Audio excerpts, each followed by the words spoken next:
বলিউড হারালো আরেক উজ্জ্বল তারকা। মাত্র ৪২ বছর বয়সে না ফেরার দেশে পাড়ি জমালেন জনপ্রিয় মডেল ও অভিনেত্রী শেফালি জারিওয়ালা। বৃহস্পতিবার রাতে হঠাৎ অসুস্থ হয়ে পড়েন শেফালি। তাকে দ্রুত নেওয়া হয় মুম্বাইয়ের বেলভিউ মাল্টিস্পেশালিটি হাসপাতালে। তবে শেষ রক্ষা হয়নি। চিকিৎসকরা জানান, হাসপাতালে পৌঁছানোর আগেই শেফালির মৃত্যু হয়। পরে হৃদরোগ বিশেষজ্ঞরা বিষয়টি নিশ্চিত করেন। কাঁটা লাগা গানে মুখ দেখিয়েই জনপ্রিয়তা পেয়েছিলেন শেফালি জারিওয়ালা।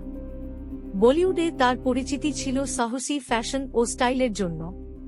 তার আকস্মিক মৃত্যুতে বলিউডে নেমে এসেছে শোকের ছায়া। সহকর্মী ও ভক্তরা সামাজিক মাধ্যমে জানাচ্ছেন শোকবার্তা। ৪২ বছর বয়সে শেষ নিঃশ্বাস রেখে গেলেন স্মৃতি, রেখে গেলেন কাঁটা লাগার সেই অমলিন মুখ।